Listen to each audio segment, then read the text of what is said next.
তো নমস্কার বন্ধুরা, নিশ্চয়ই চলে এসছো আমার চ্যানেলে। তোমরা দেখছো কিছু গল্প, কিছু কাহিনী, আর আমি পুষ্পাঞ্জলি আজকে চলে এসেছি তোমাদের কাছে। আজকে আড্ডায় কিন্তু একটু সিরিয়াস বিষয় নিয়ে আমি আলোচনা করব। আর যেহেতু এটা গল্প আড্ডা, এখানে সব রকমেরই যেমন গল্প আড্ডা হবে, সেরকম কিন্তু সিরিয়াস বিষয়েও কিন্তু মাঝে মাঝে আলোচনা নিয়ে চলে আসবো।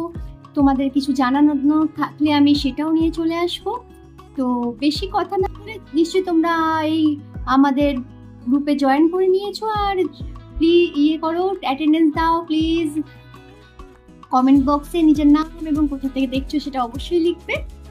তো চলো আজকে শুরু করছি আমাদের গল্প আড্ডা। আর তোমরা যদি কমেন্টে না করো তাহলে আড্ডাটা এগিয়ে যাবে কি করে? তো আজকের আড্ডাতে যেহেতু আমি বলছি যে আজকে আড্ডাটা একটু সিরিয়াস হতে চলেছে, আর এটা একটা আলোচনা।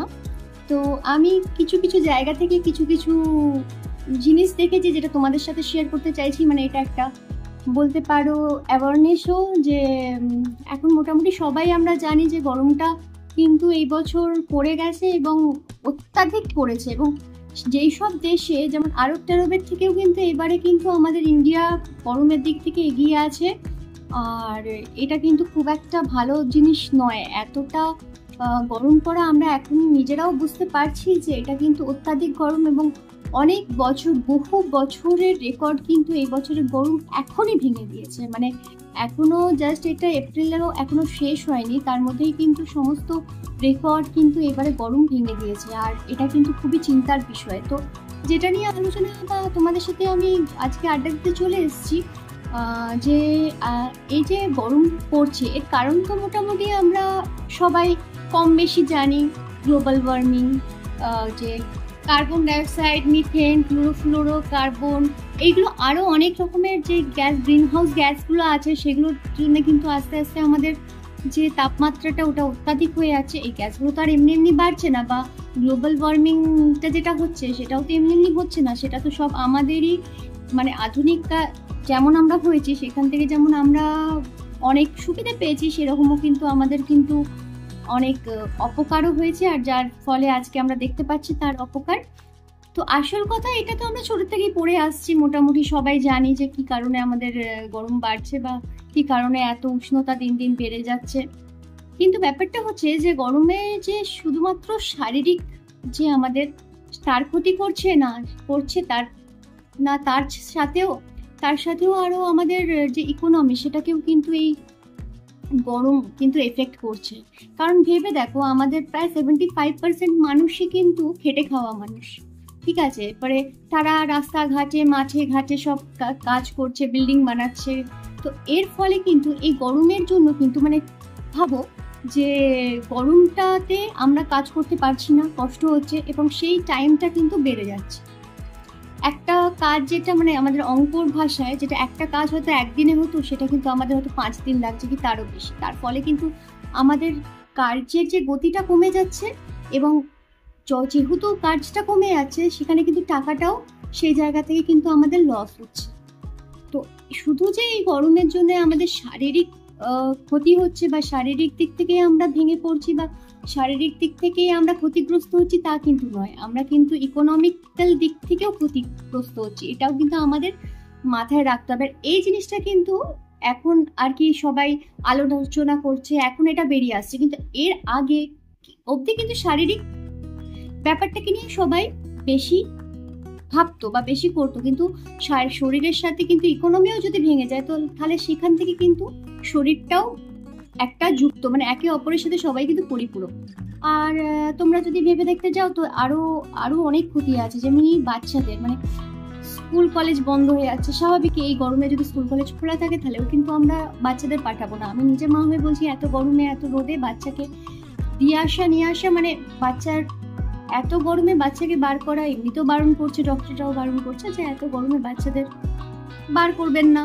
তো সেখান থেকে তো স্কুলগুলোকে ছুটি দিতেই হচ্ছে। তার অনলাইন ক্লাস চলছে, কিন্তু অনলাইন ক্লাসে যেটা হয় কিন্তু স্কুলে গিয়ে যেটা হয় সেটার মধ্যে তো পার্থক্য আছে। তারা এমন এই যে বারবার ছুটির জন্য, বেশি শীত পড়ছে, বেশি গ্রীষ্ম পড়ছে, বেশি বর্ষা হচ্ছে, এবং আমরা যে ছুটিটা পেতাম সেটার থেকে কিন্তু ওরা বেশি ছুটি পাচ্ছে। এবং আর যেহেতু এখন অনলাইনের ব্যবস্থা হয়ে গেছে, তো স্কুলগুলোতে দেখছে যে ঠিক আছে অনলাইনে হয়ে যাবে, কোনো সমস্যা হবে না, আর কিন্তু তার ফলে কিন্তু বাচ্চারাও স্কুলমুখী হতে তাদের কিন্তু সমস্যা দেখা দিচ্ছে। আমি যেটা দেখছি যে আমার বাচ্চাটাকেও দেখছি যে স্কুল যেতে চাইছে না, মানে একটা দীর্ঘ ছুটির পর তখন বলছি এতদিন তো ছুটি ছিল, আবার কেন এখনো ছুটি চলছে, মানে ওদের মনে কিন্তু এই জিনিসটা দাঁড়াচ্ছে।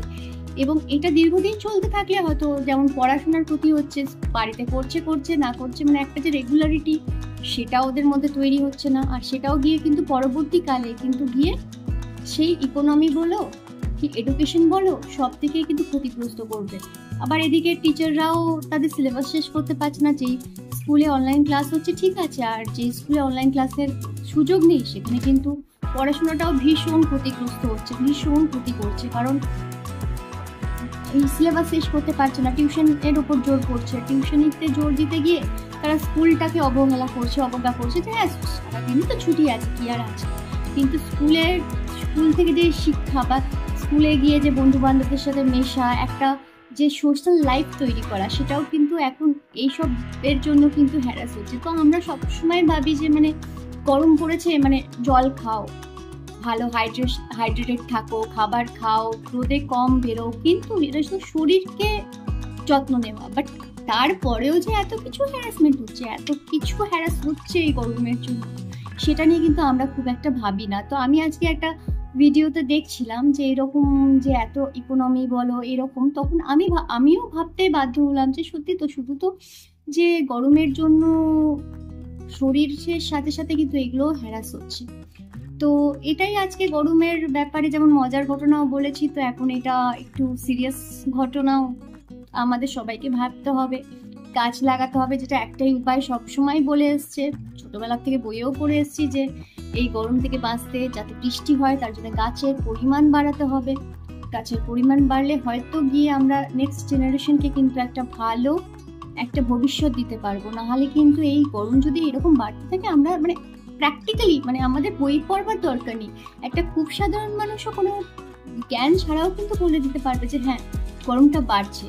এবং বৃষ্টি কম হচ্ছে সেটাও নয়, কিন্তু বৃষ্টিও কিন্তু আগের বারে যেমন ভীষণ বৃষ্টি হয়েছিল, বৃষ্টির পরিমাণ বেড়েছে, শীতের পরিমাণ বেড়েছে, মানে বলতে গেলে এই যে ইকোসিস্টেমটা মানে আমাদের পৃথিবীর যে প্রাকৃতিক ইয়েটা সেটা কিন্তু একটু নড়বড় করছে। তো এখন থেকেই যদি আমরা এই মানে এর পেছনে যদি না খাটি বা এর পেছনে যদি না ভাবি, আর কবে ভাববো? অলরেডি কিন্তু আমরা এর জন্য সাফার করতে শুরু করে দিয়েছি। আবার দেখছিলাম যে আরবে এত বৃষ্টি হচ্ছে, পুরো একদম বন্যা হয়ে যাচ্ছে, যেহেতু তার কজ হিসেবে একটা জায়গায় পড়লাম নাকি তারা কৃত্রিম মেঘ তৈরি করে যেহেতু বৃষ্টি করাচ্ছে প্রকৃতির বিরুদ্ধে, সেটার জন্য নাকি হচ্ছে, এবং সেটার জন্য এখন তো ভীষণই ক্ষতিগ্রস্ত। ভিডিও আমরা সবাই এখন সোশ্যাল মিডিয়ার জন্য দেখতে পাচ্ছি সব ভিডিও। তো আমার মনে হয় যে আমার কেন, বিজ্ঞানিকদের বলুন, আমাদের সাধারণ মানুষদের বিশেষ করে, আমরা তো কলকারখানা বানিয়ে দিচ্ছি, আমরা তারপরে যেটা মানে আমাদের ভাবতে হবে, মানে আমাদের সভ্যতাটাকেও যেমন মেনটেন করতে হবে, সেমনি কিন্তু আমাদের যে নর্মাল যে লাইফ সেটাকেও কিন্তু মেনটেন করতে হবে। এটা তো তুমি আমি বললে হবে না, সবাই মিলে যদি এটাকে বোঝে, এটাকে জানে, তখন কিন্তু এটাকে করতে হবে। কারণ আর এটাকে এড়িয়ে গেলে আরও দিন দিন অবস্থা খারাপ হতে থাকবে।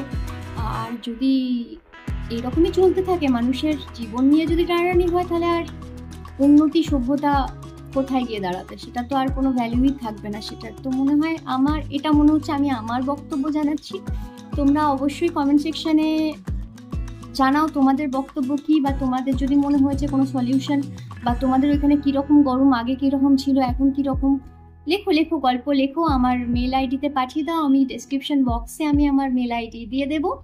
আর তোমাদের যদি ভালো লাগে এই গল্প আড্ডা, অবশ্যই সাবস্ক্রাইব করে নেবে আর বেল আইকনটা প্রেস করে দেবে যাতে আমার নোটিফিকেশনগুলো তোমরা পাও। তো গল্প আড্ডাতে জয়েন করো, তাহলে তো আরো আড্ডা দিতে পারবো। এই যে একাকিত্ব, এই যে আমাদের সাথে আলোচনা, এই যে তোমাদের সাথে আমি আলোচনাটা করছি, এটা তো একটা সময় বন্ধু বান্ধবদের সাথে করতাম। বন্ধু বান্ধবরা এখন ভার্চুয়াল জগতের বন্ধু বান্ধবরাই এখন কিন্তু আমাদের কাছে বেশি কাছের বা বেশি অ্যাভেলেবেল হয়ে গেছে। তো তোমরাও এই চ্যানেলটিকে সাবস্ক্রাইব করো এবং ছড়িয়ে দাও এই বন্ধুর পরিসরটাকে, আরো অনেক বাড়াও। তোমাদের জীবনে ঘটে যাওয়া আনন্দ, হাসির, মজার, ভৌতিক, অলৌকিক তোমাদের জীবনে যেই ঘটনাটা তোমরা বাকিদের সাথে শেয়ার করতে চাও সেই ঘটনাটা আমাকে পাঠিয়ে দাও, আমি এখানে পড়বো। এবং এরকম সমস্যার কথাও জানাতে পারো। সত্যি তো জলেরও এখন ভীষণ সমস্যা, যে জল যখন থাকে তখন আমরা ভীষণ ইউজ করি, তখন আর যখন কমে যায় তখন তার ভ্যালুটা বুঝতে পারি।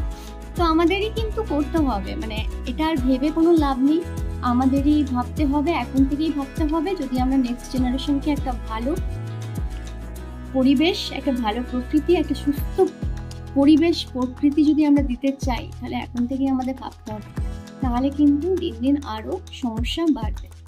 তো যাই হোক, একটু বেশি হয়তো আজকে গম্ভীর গম্ভীর কথা বলে দিলাম, কিন্তু তোমাদের যদি ভালো লাগে তাহলে অবশ্যই চ্যানেলটাকে সাবস্ক্রাইব করে দেবে, লাইক বাটনে লাইক করবে। তো আজকে এই পর্যন্তই আড্ডা থাক, আবার দেখা হচ্ছে কালকে নতুন টপিক নিয়ে, নতুন গল্প নিয়ে, আড্ডা নিয়ে। কালকে ভাবছি তোমাদের জন্য একটা ভৌতিক অভিজ্ঞতা, যেটা আমার সাথে ঘটেছে সেরকম একটা অভিজ্ঞতা শেয়ার করব।